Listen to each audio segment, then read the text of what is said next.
a tratar acerca del metabolismo de carbohidratos.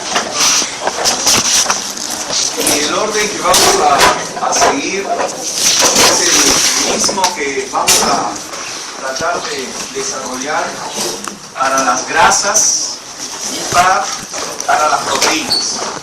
Es decir, ustedes tienen que entender cómo son los carbohidratos en primer lugar, cómo se digieren, cómo se absorben, cómo se transportan, cómo se almacenan, cómo se utilizan, cómo es que cada célula toma a esta principal fuente de energía para cumplir con su función.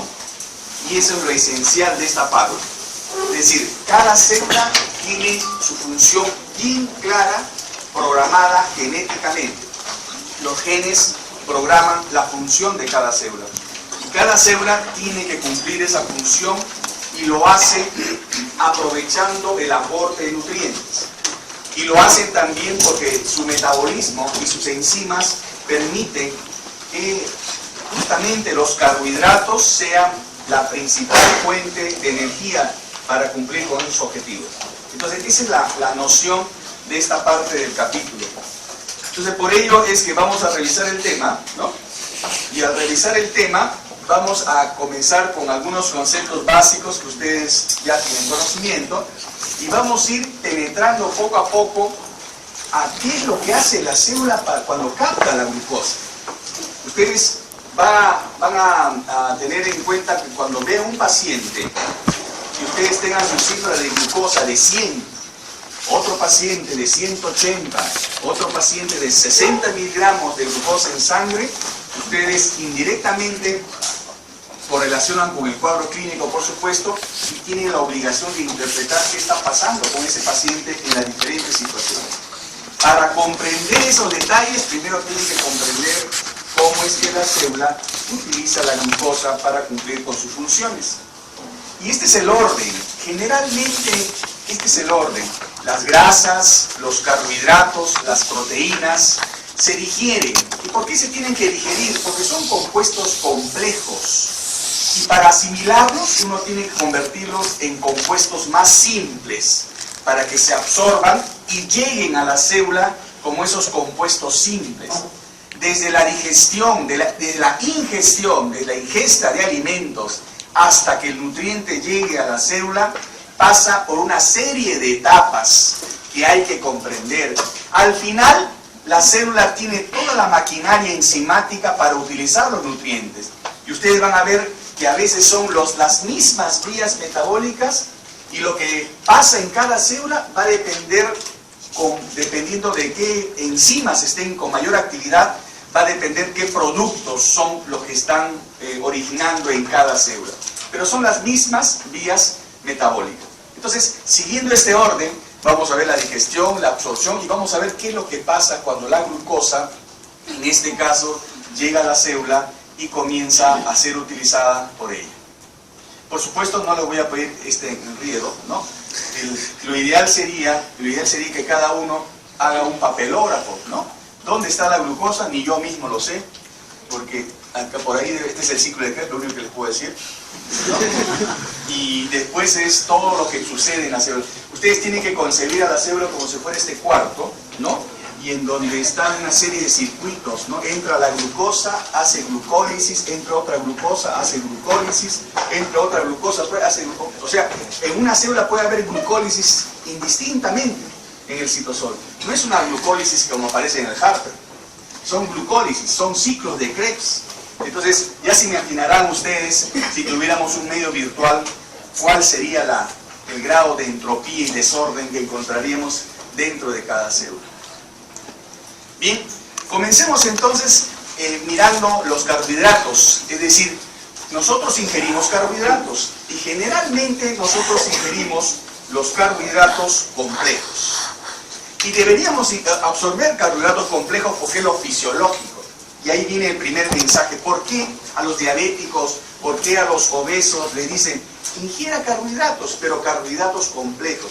Porque ingerir carbohidratos complejos es lo fisiológico, es lo que el organismo espera. El organismo no está preparado para carbohidratos de absorción rápida, porque eso altera todo el funcionamiento orgánico. Y si ese paciente tiene alguna predisposición genética, alguna enfermedad, se altera todo el circuito de digestión de carbohidratos. Por eso es que los carbohidratos, cuando uno ingiere carbohidratos, tiene que pasar por donde es fisiológico, comenzando por la boca. En la boca, ustedes saben, la masticación es un elemento importante, ¿no? La masticación y la acción de las enzimas. Acá comienza la acción de la alfa-amilasa que encuentra en la saliva y comienza a romper el almidón a nivel de los enlaces lineales. Hay que recordar que el glucógeno y el almidón tienen enlaces lineales, enlaces que están uniendo el carbono 1 con el carbono 4 de la siguiente glucosa, o enlaces ramificados que unen el carbono 1 de una glucosa con el carbono 6 de otra glucosa. Los enlaces lineales y ramificados, ¿no?, comienzan a completar y a formar ovillos, ¿no?, que hacen pues que sea complejo los almidones que nosotros ingerimos. Entonces la amilasa actúa sobre los enlaces lineales.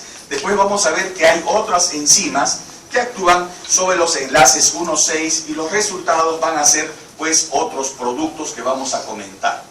La digestión de los carbohidratos comienza en la boca.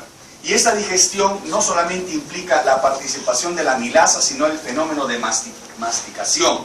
La masticación no solamente es un momento físico, es también un momento químico, porque la masticación, como vamos a ver más adelante, van a despertar las hormonas de la saciedad. Por eso que los individuos que comen rápido tienen hambre a la hora, porque no tienen tiempo a levantar, no dan tiempo a su organismo a que levante las hormonas de la saciedad. Entonces, de tal manera que si nosotros queremos que un individuo esté sano, primero tenemos que saber cuáles son las reglas para que un cuerpo esté sano. Y una de las reglas para que el cuerpo esté sano es respetar la fisiología del cuerpo. Entonces ustedes tienen que respetar que la digestión comience en la boca y tiene que haber una buena masticación, una buena mezcla de alimentos para que comience parcialmente la digestión de carbohidratos. Estos son los polisacáridos, los enlaces lineales. Los enlaces lineales, ¿no?, los enlaces ramificados, ¿no? Voy a cambiar de pila, ¿ya? Los enlaces lineales y ramificados que hacen que un carbohidrato sea más complejo.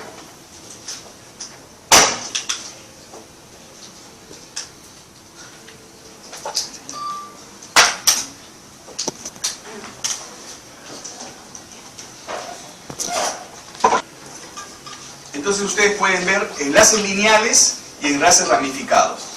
Acá actúa la amilasa. Y si la amilasa actúa acá, por ejemplo, deja una glucosa y deja dos glucosas que forman maltosa.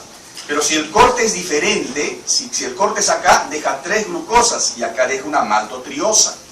Cuando el nivel del corte se va acercando al enlace 1,6 se hace más lento. Por eso es que al final siempre quedan residuos de dextrina, que son la limitante para la actividad de la lipasa, de la amilasa. Entonces por eso quedan alfa-dextrinas limitantes, maltosa, glucosa, maltotriosa. Esto en parte sucede en la boca, pero en la boca sucede una digestión parcial que prácticamente no es pues, la digestión total del carbohidrato. Esto se completa más adelante. Cuando pasamos al estómago, en el estómago se inactiva la actividad de la amilasa, porque la amilasa requiere un pH óptimo que es alcalino. Entonces cuando pasa el bolo alimenticio al estómago se detiene la digestión de carbohidratos y ahí es más importante otros macronutrientes. Recuerden que el bolo alimenticio tiene carbohidratos, proteínas, grasas. Entonces, pero en el caso de los carbohidratos la digestión continúa a nivel del tubo intestinal. Y acá vemos que en el tubo intestinal existe también amilasa por parte del jugo pancreático, ¿no? Acá hay el jugo pancreático que actúa en el lumen, y el almidón es degradado acá de la misma manera, maltosa, maltotriosa y dextrina límite. ¿Quién es la enzima que completa la degradación de estos tres componentes en glucosa finalmente? Porque es capaz de degradar no solamente los enlaces 1,4 y enlaces 1,6, es la glucosidasa, que está acá en el borde del cepillo y es la que origina glucosa. De tal manera que el almidón va a tener como producto final la glucosa. Esto es si el almidón es el carbohidrato más importante. Hay etapas en la vida donde otro carbohidrato es más importante. En los primeros meses de vida, la lactosa, por supuesto, es el principal carbohidrato. La lactosa tiene su enzima, que es la lactasa. Hay que recordar que la lactosa fisiológica es la lactosa de la leche materna, que es una alfa-lactosa. Y para eso existe una alfa-lactasa en el borde del cepillo. Esta alfa-lactasa degrada con gran exactitud a la alfa-lactosa, pero no a la beta-lactosa, que es la que, por ejemplo, está en la vaca. Entonces, acá es muy importante tener en cuenta que esta enzima es ideal para la lactosa que va a aportar fisiológicamente en el niño la leche materna. Entonces, la lactasa degrada la lactosa en una galactosa y una glucosa. Si el azúcar es el más importante, la sacarosa, por supuesto que la sacarosa está pues en las frutas esencialmente, y esto está en el borde del cepillo, la enzima llamada sucrasa o sacarasa, y esto degrada la sacarosa en fructosa y glucosa.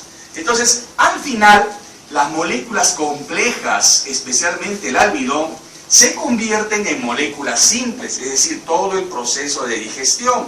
Estas moléculas simples son las que van a entrar al enterocito para ser distribuidos al resto de la economía. Entonces, ¿cómo entran? Acá tenemos a los tres monosacáridos, glucosa, galactosa y fructosa. Ya sabemos que vinieron del almidón, de la lactosa, que vinieron de la sacarosa, pero acá están. ¿Cómo entran? Acá es muy importante recordar que la glucosa puede entrar, digamos, por difusión facilitada, pero su mecanismo más importante es un mecanismo de transporte activo. Transporte activo, que es un sistema de cotransporte. Este es un carrier que tiene dos receptores, que en cantidades equimolares recibe al sodio y a la glucosa. Y solamente funciona así. Cuando recibe al sodio y la glucosa, este carrier gira y va hacia adentro, y entra el sodio y entra la glucosa. La glucosa, por supuesto, sale a través de otro transportador a la sangre, llamado transportador de glucosa 2. Ya vamos a ver que las células tienen diferentes transportadores. En este caso, el enterocito tiene el transportador tipo 2, que permite la salida de glucosa y también, como vamos a ver de los otros monosacáridos, hacia la sangre. Entonces, este carrier requiere la presencia de sodio.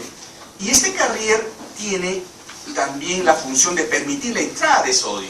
Y ustedes saben que el sodio no entra solo. El sodio jala agua, porque tiene efecto osmótico. Entonces, al entrar, jala agua. Entonces, como jala agua, la célula se va hinchando. Y el enterocito podría entrar en lisis. Por eso es que existe esta bomba de sodio-potasio, que es una bomba que le permite expulsar al sodio que está entrando en exceso. Entra el sodio y es expulsado inmediatamente a cambio de otro catión, que sí es importante que esté dentro de la célula. Y eso hace pues que el sodio siempre permanezca en el extracelular y el potasio en el intracelular. El principal catión extracelular es el sodio. El principal catión intracelular es el potasio. ¿Por qué? Porque el potasio es fijador de estructuras, fija proteínas, fija la hemoglobina, fija el oxígeno. Entonces es un catión que fija nutrientes, fija estructura dentro de la célula. En cambio, el sodio tiene otras funciones que ustedes van a analizar más adelante. Entonces, esto sucede con el sodio-glucosa, pero también la galactosa puede utilizar este mecanismo sodio-galactosa, y del mismo modo entrar el sodio y entrar la galactosa y entrar y salir por el transportador de glucosa tipo 2. El otro mecanismo, ¿no?, se relaciona con la fructosa. La fructosa se absorbe por difusión facilitada, es decir, de acuerdo a la cantidad que yo ingiero, lo absorbo. Por eso es que es diferente ingerir glucosa que ingerir fructosa. Si yo ingiero glucosa, quizás mis mecanismos de regulación se ponen en juego. En cambio, en la fructosa no, lo que yo ingiero lo absorbo. Ese es el problema con la fructosa. Por eso es que se fomenta hoy en día que debemos regular nuestro consumo de fructosa, porque alegremente no podemos consumir grandes cantidades de fructosa. Podemos consumir la fructosa que está dentro de las frutas, pero no la fructosa que está pues en todos los jugos o cajas o refrescos que ustedes conocen y que ustedes toman seguramente, ¿no? Entonces, Esto hace que aumente el aporte de fructosa y la fructosa entra libremente. Y como vamos a ver más adelante, vamos a ver que la fructosa pues no tiene el mismo comportamiento de regulación metabólica que la glucosa. Al final, los 3 monosacáridos están en el borde del polo vascular, porque se absorben los carbohidratos y van al polo vascular. Y el polo vascular corresponde ¿a qué vena? ¿A qué vena corresponde el polo vascular? A la vena porta. Y la vena porta va hacia el hígado. Así es. Entonces, esa es la primera parada de los carbohidratos. Todo lo que ustedes ingieren en carbohidratos va al hígado. Todo va al hígado. Entonces, el hígado por eso cumple un papel importante acá. La glucosa, vamos a ver pues que se puede almacenar bajo la forma de glucógeno, especialmente en el hígado, también en el músculo. Pero vamos a revisar cómo la glucosa es utilizada por la célula por sus vías de oxidación. Especialmente la principal vía de oxidación, que es la vía glicolítica, la vía de Enden-Meyerhof-Parnas, ¿no? Pero también hay vías alternas de oxidación cuyos objetivos son bien precisos. La vía del ácido urónico para formar fundamentalmente el ácido glucurónico y para favorecer los mecanismos de conjugación hepática, o para formar la vía de las pentosas para formar pentosas. O sea, la glucosa cuando se oxida, no solamente se oxida, para proporcionar energía, sino la glucosa se oxida para producir otros productos que son útiles al metabolismo celular. Bien, vamos a revisar. Y lo que van a revisar son todas estas vías, ¿no? Estas vías cuyo interés es pues que ustedes le encuentren la importancia. ¿En qué momento se forma más glucógeno? ¿En qué momento se degrada el glucógeno? ¿En qué momento el organismo quiere formar más glucosa a pesar que no tiene de dónde, ¿no? ¿Y en qué momento oxida más? ¿En qué momento oxida menos? ¿Cuál es el objetivo del ciclo de Krebs, que es la vía final común de estos nutrientes? Las vías de las pentosas, y lo mismo con los lípidos y las proteínas, lo que vamos a revisar más adelante. Por supuesto, pues los nutrientes tienen que seguir un orden, ¿no? Y ese orden depende de lo que uno ingiere. Y uno debe ingerir lo que es fisiológico para el organismo. Y en carbohidratos, los carbohidratos lo aportamos en mayor cantidad porque nuestro metabolismo lo requiere así. Si nosotros ingiriéramos más grasas, nuestro ciclo de Krebs no pudiera funcionar adecuadamente. Por eso nosotros debemos ingerir más carbohidratos. Eso tiene una razón. Yo no puedo ingerir más proteínas que carbohidratos. ¿Por qué? Porque si no mi ciclo de Krebs tampoco no funciona. Entonces, ¿qué quiere decir? Que yo tengo que ingerir carbohidratos en ese alrededor del 60%. Por eso que los nutricionistas les hablan de una relación porcentual de los macronutrientes, ¿no? En los carbohidratos, ¿no? Los lípidos, las proteínas. Y tiene su razón de ser. Y la razón de ser la van a encontrar ahora. Bien. La manera como se utiliza la glucosa es oxidándola. Recuerden, nosotros tenemos un metabolismo aeróbico. Nosotros tenemos un metabolismo aeróbico. Podemos llegar a la anaerobiosis, ¿no? Por ejemplo, yo acá a su compañero lo puedo ahorcar y entra en anaerobiosis, ¿no? O sea, le falta oxígeno y puede seguir viviendo porque puede seguir pataleando, ¿no? Lo sigo ahorcando, sigue pataleando, está viva. ¿Y por qué? Porque ella puede, digamos, o su organismo puede mantenerse a pesar que por momentos nomás, mantenerse sin oxígeno. Y eso se debe a quién? A la glicólisis. Porque esta es la única vía de oxidación que funciona aún sin oxígeno. Pero partiendo de la premisa que nosotros somos organismos aeróbicos. ¿Por qué les enfatizo eso?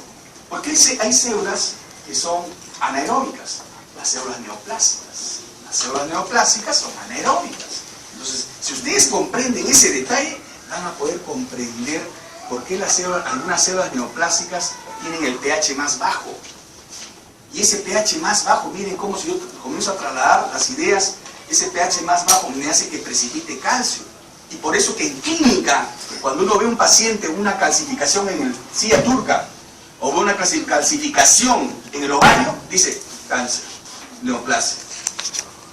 Eso es un signo directo, porque uno piensa calcificación, un tejido que calcifica es porque está en anaerobiosis. Un tejido que calcifica y está en anaerobiosis, ¿quiénes son? Neoplasia, o restos de tejido, o mucus. inerte. Entonces uno va deduciendo, pero bajo el concepto de lo que es aerobiosis y anaerobiosis. Entonces, la única vía que funciona en anaerobiosis es la glicólisis. La principal vía de oxidación de la glucosa, que deriva de una palabra griega que es dulce y una palabra que significa lisis, disolución. O sea, disolución de lo dulce vendría a ser. La glicólisis o vía de glicolítica se realiza en el citosol. Esa es otra cosa bien importante. Si se realiza en el citosol, quiere decir que las células que tienen más citosol que núcleo tienen más facilidad para sobrevivir cuando no hay oxígeno. Miren, porque la vía glicolítica es la única que funciona sin oxígeno. Y si yo les digo que las células miocárdicas tienen más mitocondrias y poco citosol, les estoy diciendo que la célula miocárdica es más lábil a la deficiencia de oxígeno. Por eso es que suceden los infartos, por supuesto por lo que ya les conocen de anatomía, por las benditas arterias coronarias, que son términos terminales, etcétera, etcétera, etcétera. Pero el fenómeno químico es este, que las células miocárdiacas tienen más mitocondrias, poco citosol. Yo le quito oxígeno, no tienen de dónde sacar energía, porque tienen poca actividad glicolítica. Entonces es muy importante el concepto que la glicólisis se realiza en el citosol. Consta de 10 reacciones enzimáticas, ¿no? Y una glucosa se convierte en 2 moléculas de piruvato, de 6 carbonos en 3 carbonos. Se consumen 2 ATPs, se generan 4 ATPs y 2 equivalentes reductores, que son los que se generan en la vida. Esta es la suma energética. Por supuesto que netamente se producen 2 nada más, ¿no? En condiciones aeróbicas. Ya vamos a comentar eso. Esta es la vía glicolítica, ¿no? Eso lo tienen todos en su libro de Harvard, ¿no? La vía glicolítica es una vía que tiene 2 fases, ¿no? La primera fase de activación y la segunda fase de producción de energía. Entonces vamos a comentar la primera fase y vamos a ver que ¿cuál es el objetivo de la primera fase? El objetivo de la primera fase es activar la glucosa, o sea, prepararla la glucosa. ¿Prepararla para qué? Para que más fácilmente produzca energía. ¿En qué consiste esa preparación? Ese es otro dato importante. Esta preparación consiste en que la glucosa tiene que ser fosforilada. Si la glucosa no es fosforilada, no sirve. La única manera de mantener la glucosa dentro de la célula es metiéndole fósforo. En este caso, la glucosa se convierte en glucosa 6-fosfato. Y por eso que el fósforo se dice que es el carcelero de la glucosa y lo mantiene dentro de la célula. Si la célula quiere que la glucosa salga, se tiene que deshacer del fósforo. Por eso que existen enzimas que favorecen la fosforilación y enzimas que la sacan de la fosforilación. Eso es muy importante. Y acá las enzimas que fosforilan, ¿cuáles son? Son 2 básicamente, la hexoquinasa y la glucoquinasa. Una vez fosforilada, la glucosa puede hacer lo que quiere, ¿no? Se puede meter de acuerdo a las necesidades de la célula. Se oxida, se va a las vías alternas, ¿no? O se almacena de repente. Pero tiene que fosforilarse en el carbono 6. Ahora, estas 2 quinasas son diferentes. La que se encuentra en todas las células es la hexoquinasa. Esta es la que hace la fosforilación de la glucosa en todas las células. Pero la que hace la fosforilación en mayor cantidad en el hígado es la glucoquinasa. ¿Por qué existe glucoquinasa y por qué existe hexoquinasa? La explicación es bien sencilla. Y acá quiero que entiendan, por favor, cuando sucede la digestión, toda la marea de carbohidratos en grandes cantidades llega al hígado. Gran cantidad de carbohidratos. Si el hígado se quedara con todo y no repartiera, el hígado estaría en el suelo. ¿De acuerdo? El hígado tiene que dejar pasar. Por eso es que la glucoquinasa existe en el hígado, porque la glucoquinasa tiene un KM muy alto. El KM es muy alto en relación a la hexoquinasa. Y al tener un KM muy alto, quiere decir que se activa cuando la concentración de sustrato es alta. Recién se activa ahí. Por eso es que deja pasar hasta que llega un límite y capta lo necesario. Si hubiera hexoquinasa, se queda con toda la glucosa y no dejaría pasar nada. Entonces yo ingiero mis alimentos y mi glucosa se eleva. ¿Por qué se eleva mi glucosa? Porque mi hígado permite que salga la glucosa. ¿Y por qué permite? Porque no activa la glucoquinasa. Y también inclusive si yo no como y tengo mi glucógeno hepático, también libero en ayunas mi glucosa a partir de glucógeno. ¿Por qué? Porque mi hígado tiene la enzima que hace lo contrario, la glucosa 6-fosfatasa. Entonces el hígado cumple un rol muy importante. Y estas son las diferencias básicamente entre exoquinasa y glucoquinasa. Acá hay algunos detalles adicionales también. Miren cómo la insulina, en el caso del músculo, activa al transportador de glucosa para que entre la glucosa. O sea, permite la entrada de glucosa, el consumo de glucosa.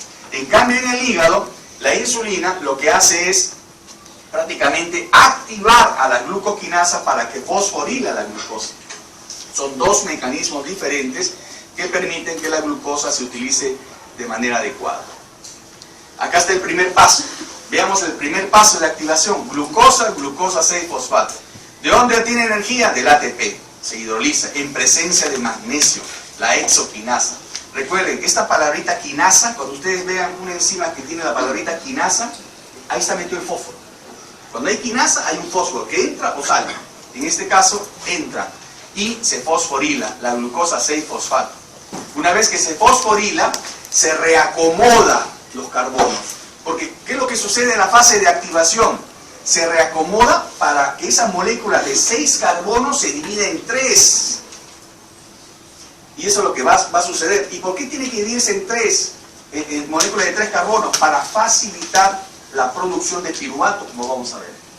Esta manera de estructurar la glucosa también, convirtiéndola en fructosa, le permite recibir inclusive más adelante otra molécula de fósforo. O sea, 2 moléculas de fósforo.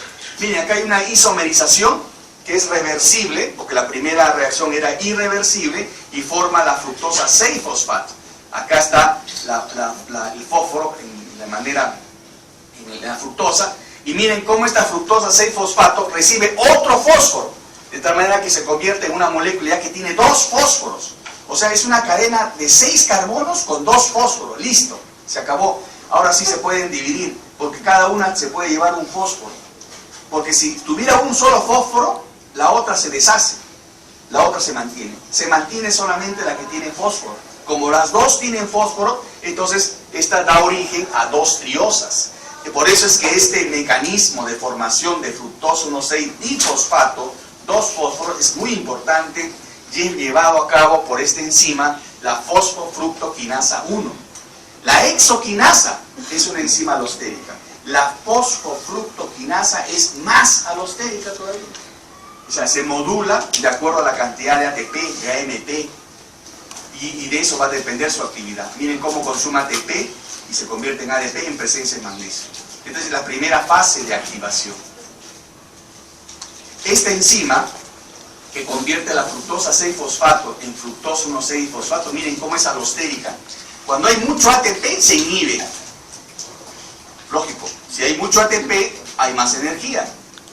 Si hay más AMP, ADP, hay menos energía. Por eso se estimula. El citrato que viene del ciclo de Krebs, si está formándose gran cantidad de citrato es porque hay gran cantidad de sustratos que van al ciclo de Krebs. Si hay exceso de citrato, inhibe a la fosfofructoquinasa. Y este otro metabolito es muy importante, la fructosa 2,6-difosfato. Esta se forma de la fructosa 6-fosfato, así, directamente.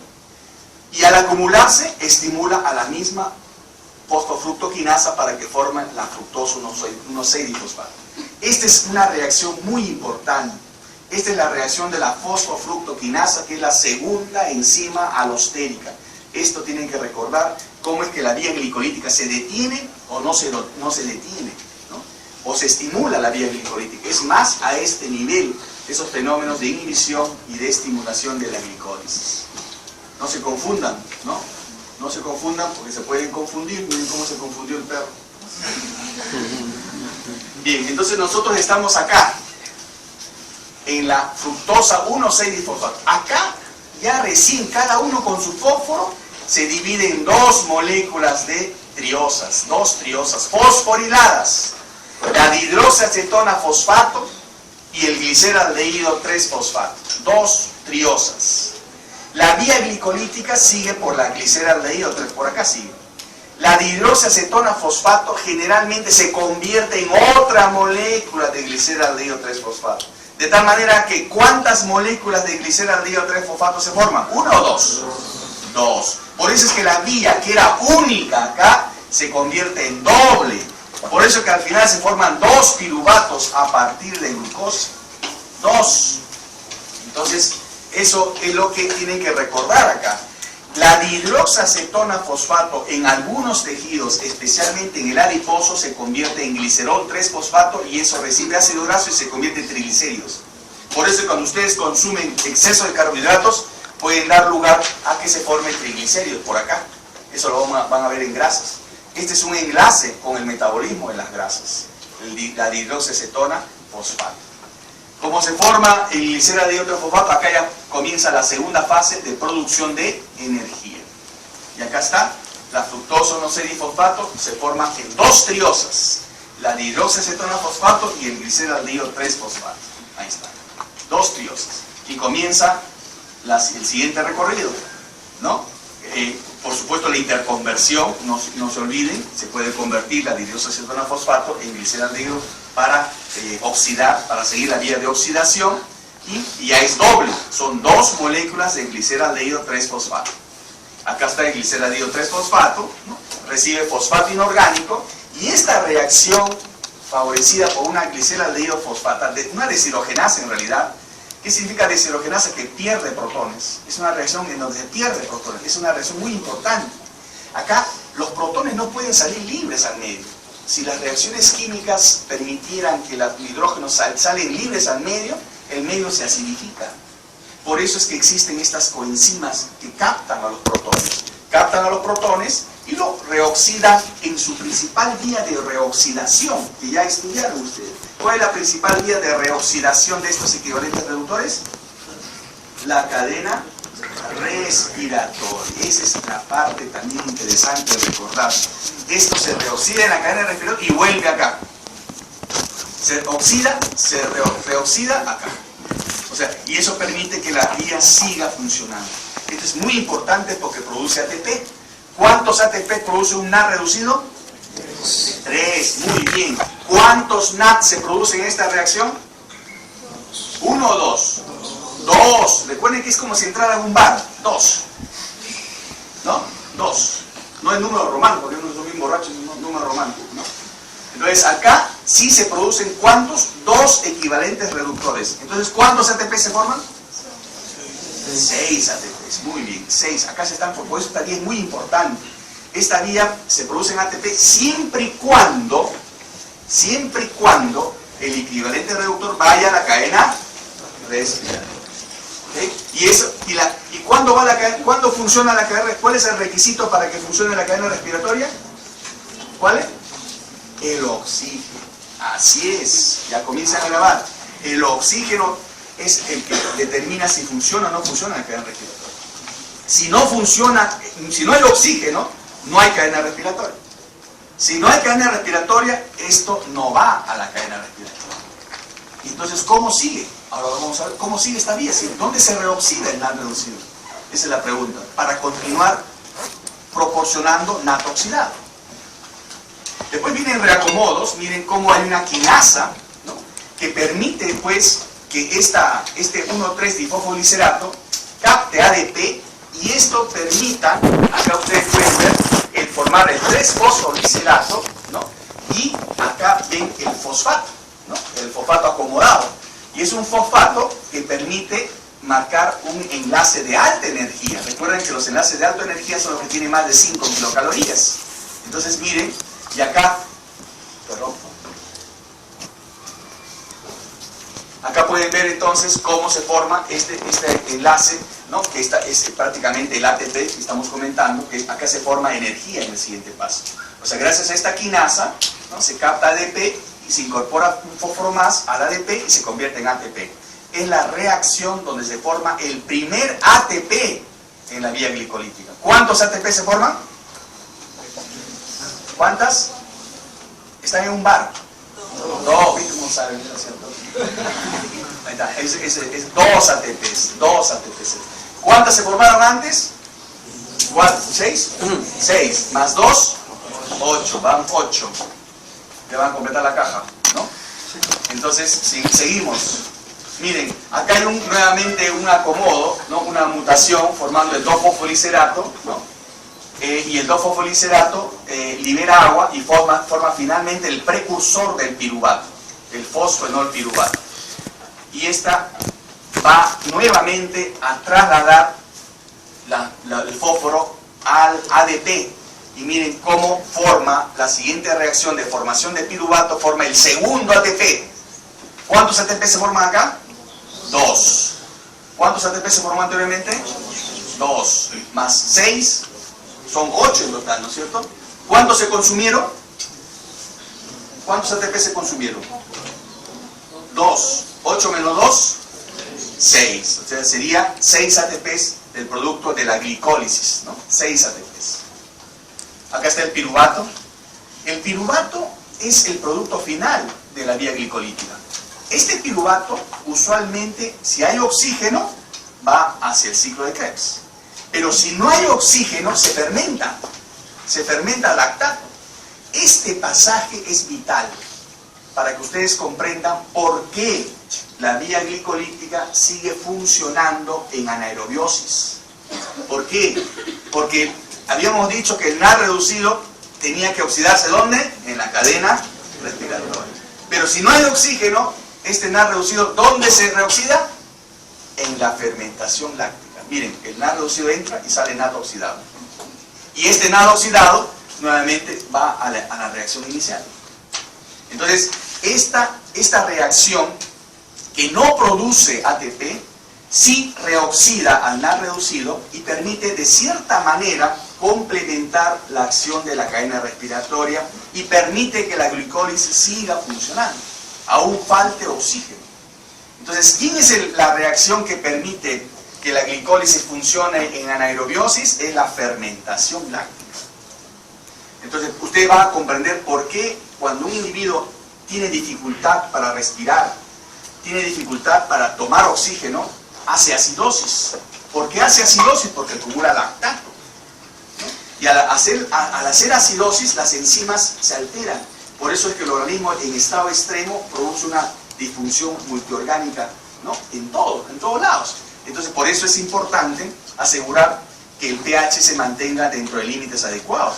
Esta es una manera extrema de mantener funcionando la glicólisis. Sigue funcionando, pero a costa de acidificar el medio, y eso no conviene tanto. Bien, esta es la vía glicolítica, recuerden, miren, vía glicolítica. La vía de activación y la vía de producción de energía. Acá se consumieron 2 ATPs y acá se produjeron 4 ATPs directamente y 6 a través de los equivalentes reductores. 10 menos 2, 8, ¿no? Son 6, 8, 10, perdón, 8 ATPs son, ¿no? 8 ATPs, ¿no? Ahí está, ¿de acuerdo? Esa es la vía glicolítica. Ahí está, miren, les vuelvo a repetir, acá se consumen 2 ATPs en la fase de activación. La primera es de glucosa 6-fosfato. La segunda de fructosa 6-fosfato, fructosa 1,6-fosfato, son 2 consumos de ATP. Bien importante, en la fase preparatoria, en la fase de activación. ¿Cuál es la utilidad de la fase de activación? Incorporar 2 moléculas de fósforo. Recuerden, la fase de activación requiere que se incorporen 2 moléculas de fósforo. ¿Para qué? Para que esa molécula grande de 6 carbonos se dividen cada una en 3 y cada una tenga su fósforo y siga la vía glicolítica. Y ahí ven, el equivalente reductor que se forma en esta deshidrogenación, porque esta es una deshidrogenasa, ¿no? Acá ven, y si hay cadena respiratoria se forma ATP. Si no hay cadena respiratoria se va a la fermentación láctica, ¿no? Y acá ven cómo se forma el ATP, ¿no? Cuando uno a la siguiente reacción y se suma a la formación de ATP cuando va originando el producto final que es el piruvato. Entonces, no se olviden, fase de activación, fase de producción de energía, donde se produce el ATP, donde se producen los equivalentes reductores, cuáles son las enzimas alostéricas, la exoquinasa, la fosfofructoquinasa y esta también, la piruvatoquinasa. Acá influye la insulina y el glucagón también.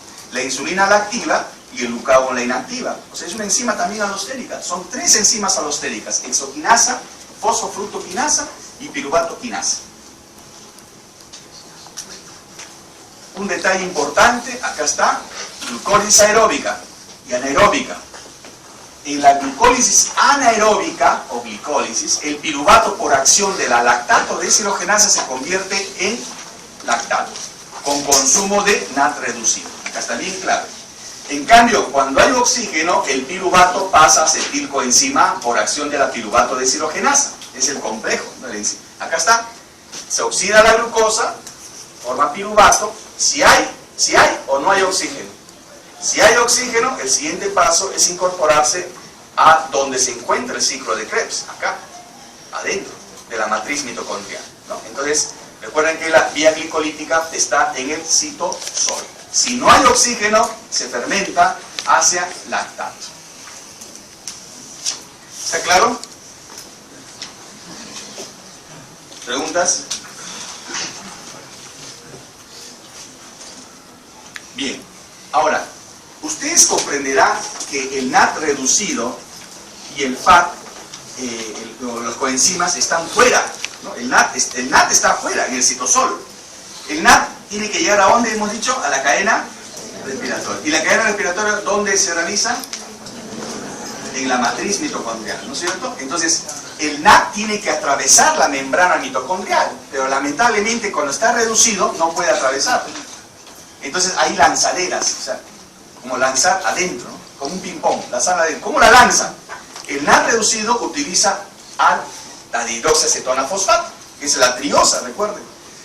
Al convertirse la dihidroxiacetona fosfato en glicerol 3-fosfato, acaba el equivalente reductor, entra y esto nuevamente revierte a dihidroxiacetona fosfato y libera el hidrógeno ¿a dónde? A un FAT. Esta es una lanzadera de glicerofosfato donde el NAD le transfiere al FAT dentro de la mitocondria. Y si la transferencia es al FAT, ¿cuántos ATP se forman? 2 nada más, pero como son 2 FAT, se forman 4. O sea, disminuye la producción a través de esta lanzadera de glicerofosfato. Pero hay otra lanzadera, el malato. Esto utiliza aloxanacetato, que al convertirse en malato, ahí jala los equivalentes reductores. El malato pasa a la membrana mitocondrial y dentro del malato agarra un NAD y lo reduce. Acá está el NAD. O sea, un NAD le pasó a otro NAD. O sea, esta lanzadera felizmente es la que se lleva en el 80% de los casos de actividad metabólica en el ser humano. Por eso es que los cálculos se hacen con ¿cuántos ATPs? ¿Cuántos ATPs se forman acá? 3. ¿Cuántos equivalentes reductores forma la glicólisis? 2. O sea, son 6 ATPs. ¿No es cierto? ¿Ok? Bien, entonces no se olviden fase de activación, ¿no? Y la fase de generación de energía. Ya saben cuáles son las enzimas alosténicas. Y la enzima alosténica, la hexoquinasa, miren cómo se regula. ¿Por qué es alosténica? Porque la hexoquinasa, cuando ve que se acumula la glucosa 6-fosfato, esta le inhibe. Y ya no hay más formación de glucosa 6-fosfato. Es alosténica. Cuando hay exceso de fósforo, también se inhibe. Fosfato inorgánico. ¿Okay? Cuando se inhibe la fosfofructoquinasa, ya lo hemos dicho anteriormente, con el ATP se inhibe, con el AMP se estimula, con la fructosa 2,6-fosfato se estimula. Y miren pues cómo esto permite, este comportamiento de las enzimas alostéricas permiten regular que haya más glicólisis o menos glicólisis. Si hay más ATP, lógicamente tiene que haber menos glicólisis. ¿Cómo se detiene? Deteniendo la fosfofructoquinasa y deteniendo la piruvatoquinasa, si hay mucho ATP. Entonces esa es la manera como se regula la glicólisis. ¿Cuál es la importancia? Miren, si lo ponemos a base de ejemplos, en los eritrocitos, por ejemplo, la glicólisis para la síntesis de ATP no tiene mitocondrias. Los eritrocitos no tienen mitocondrias. O sea, ¿de quién dependen? De la vía glicolítica. Totalmente la vía glicolítica. Y por lo tanto, como esto no es así, depende totalmente de la glicólisis. El músculo esquelético, como productor de energía, la glicólisis le permite producir energía, sobre todo en condiciones anaeróbicas. Por eso que hacemos actividades físicas intensas y no nos caemos, porque seguimos obteniendo energía aún falta oxígeno. Por eso que a los atletas lo primero que les enseñan es a respirar, porque si respiran bien van a tener más fácil, menos fatiga. El que se fatiga más rápido acumula más lactato. Entonces por eso sí, y el lactato está asociado a fatiga muscular. Entonces, por eso es que el atleta primero tiene que aprender a respirar. En el tejido adiposo provee energía y dihidroxicetonofosfato para la síntesis de triglicéridos. En el hígado, ¿no?, es fundamental como paso previo al ciclo de Krebs. Además puede generar precursores para la síntesis de ácidos grasos. Y otro detalle importante, ¿ustedes ya se acuerdan de esto? ¿Han visto este producto? 2,3-difosfolisilata. ¿De dónde sale? Del 1,3-fosfolisilata. Miren, este es un shunt de Rappaport, ¿no?, que permite, ¿no?, formar este compuesto intermediario que vuelve a la vía glicolítica, pero que es importante en el eritrocito, porque permite regular la afinidad hemoglobina-oxígeno, ¿no? Entonces, esto, ustedes ya se imaginarán que la glicólisis no solamente es para producir energía, sino es para producir también otros metabolitos que son útiles, más algunas células que otras. Y esto es lo que van a tener en cuenta, ¿no?, cuando vean el metabolismo de la galactosa y fructosa, ¿no? Todas se meten a la misma vía, ¿no?, y todas van a producir al final la glucosa, ¿no? Se van a meter de diferentes maneras, ¿no?, pero al final van a transformarse en glucosa. ¿Okay? Eso lo van a ver en la otra clase, la galactosa y la fructosa. Acá está, nuevamente, miren, vía glicolítica, hasta piruvato. Si no hay oxígeno, lactato. Si hay oxígeno, el piruvato entra a la mitocondria y forma acetilcoenzima. Y la acetilcoenzima comienza el idilio, ¿no? El idilio. Acá vamos a ver cómo comienza. Entonces el destino va a depender de las condiciones de oxígeno, ¿no? Acá está, esto lo van a comprender más adelante, esto lo vamos a obviar porque están con los ácidos grasos. Acá está, miren, la glucosa entra gracias a la insulina y se fosforila, ¿no es cierto? Usa ATP, se fosforila, forma glucosa 6-fosfato, ¿no? Después fructosa 6-fosfato y luego forma, ¿qué cosa? Finalmente fructosa 6-fosfato y al final se genera pues el piruvato, ¿no? Esa es la glicólisis. El piruvato, como está en presencia de oxígeno, entonces el piruvato, la formación del piruvato genera ATP, ¿no? Y este piruvato entra a la mitocondria. Y miren cómo el piruvato es prácticamente una especie de Abraham del metabolismo. ¿Por qué? Porque va a producir, miren, acetilcoenzima por un lado, ¿no? Y por otro lado, van ustedes a ver que va a producir, ¿qué cosa? Oxalacetato. ¿Y por qué le digo Abraham? Porque tiene un hijo acá, que es una hija, la acetilcoenzima. Y por otro lado, por otro canal, ¿no?, el varón, el oxalacetato, ¿no? O sea, produce ambos. Pero ¿de dónde viene el piruvato? De la glucosa. Esto quiero que entiendan muy bien. Porque si no viniera la glucosa, el piruvato no hace esto. No forma los dos componentes. ¿Y por qué hablo de los dos componentes? Porque los dos componentes son importantes para el ciclo de Krebs. Miren acá. Glucosa, nuevamente.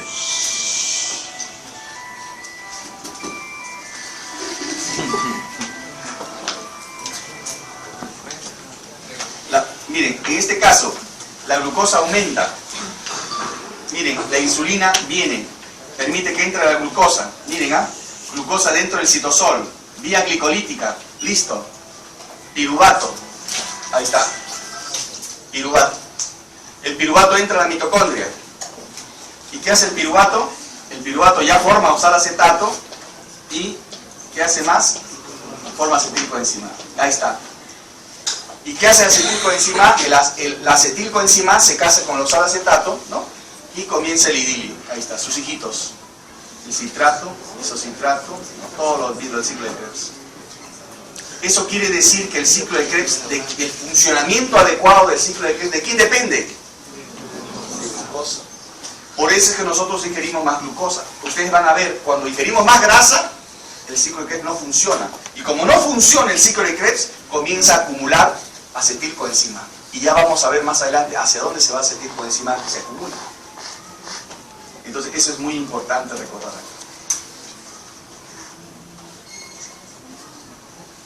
Si comprendes el metabolismo celular, comprenderás lo que le sucede al paciente. Eso es verdad. Eso es verdad. Siéntese, René, lo que voy a mostrarle puede causar un verdadero shock. Eso es verdad. Y una persona ganadora sabe que el resultado de las cosas depende de él. Una persona perdedora cree que la mala suerte existe. Muy bien. ¿Alguna pregunta?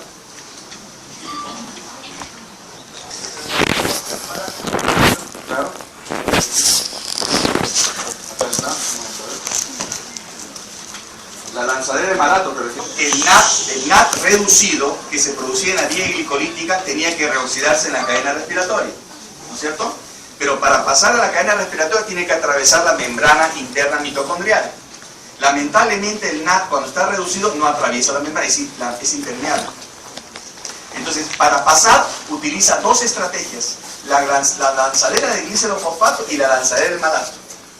El NAT reducido que viene de la glicólisis, ¿no?, se une al oxalacetato. El oxalacetato al recibir el hidrógeno se convierte en malato. El malato es el que atraviesa la barrera mitocondrial. Una vez adentro, suelta el hidrógeno. ¿A quién le suelta? A otro NAT. Y el NAT que estaba acá, ya lo pasó al otro NAT que está acá. Y este NAT es el que se va a la cadena respiratoria y forma sus 3 ATPs. Esta es la lanzadera de NAT a NAT. Es la lanzadera de malato. Esta es la que se lleva en el 80%, esta es la que tiene el 80% de la actividad de lanzadera. La otra tiene un 20%.